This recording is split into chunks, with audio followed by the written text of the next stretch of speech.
Hi friends, అందరికీ నమస్కారం. అందరూ వినండి. కొద్దిగా నా బాధను చెప్పుకోగలుగుతున్నాను. నేను మా సొంత ఫ్యామిలీ, మా అన్ననే, పరాయోళ్ళు ఎవరు కాదు, సొంత అన్ననే నన్ను, మా చెల్లెల్ని, మా అమ్మని మస్తు కొట్టి రోడ్డు మీద గుంజిపోయి కొట్టి గలీజ్ మాటలు మాట్లాడుతుండు. ఆ చెప్పుకోలేని మాటలు, ఆ మాటలకు కురేసుకొని చచ్చిపోయేటట్టి మాటలు మాట్లాడుతుండు. ఆ మాటలకి ఏం చేసిన మా సంసారాలు మాకు అయిపోయినాయి. వానంతలు తల్లి దగ్గర డబ్బులు తీసుకొని తల్లితోటి ఇల్లు కట్టించుకొని తల్లిని కొట్టి ఎలగొట్టిండు.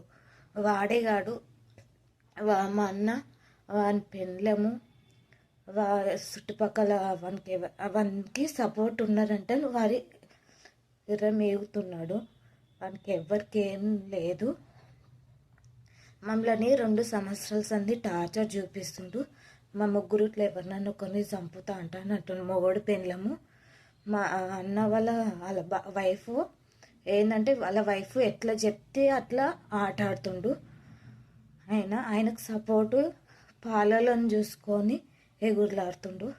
మాకు ఇప్పుడు ఏంటంటే ఎక్కడ ఏం దిక్కులేదు. ఇవి ఏం చేస్తాయి, ఈ లంజలు దొడకలు అంటే గలీజ్ మాటలు మాట్లాడుతుండు. మాకు ఎక్కడ ఏం లేదన్నట్టు మేము మా కష్టం చేసుకొని మేము బతుకుతున్నాం. వాని ఇంటి ముందరకు రూపాయి పెట్టు అంటని అడగలేము. ఎప్పుడు ఏం చేయలేదు వాడు. మా దగ్గర ఇట మస్తు పైసలు తీసుకొని ఇట మాకు ఎవరితో ఏ లంజ పెట్టలేదు, ఎవరితో ఏం చేయలేదు అంటే మాటలు మాట్లాడుతుండండి. ఎవరైనా నీ తల్లిదండ్రి, నీ అక్క చెల్లెళ్ళని పొడగొట్టుకోరో నాకైతే తెలియదండి. నాకు ఇట్లా అన్యాయం జరుగుతుంది కాబట్టి నేను చెప్పగలుగుతున్నా. వానికి ఏంటంటే నా సంసారం ముందరికి వేస్తుండు వాడు. నా సంసారం ఎక్కడేం లేదు.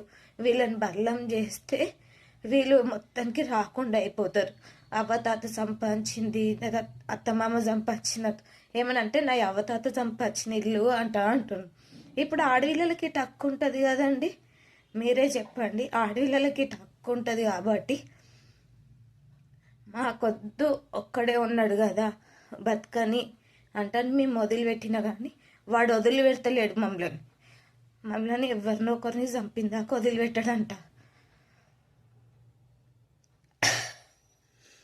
వానికి అసలు ఏంది ప్రాబ్లం? మమ్మల్ని బదలం చేస్తే వానికి ఏమొస్తుంది? వానికి ఏంది అసలు? మాకు అసలు అర్థం కావు.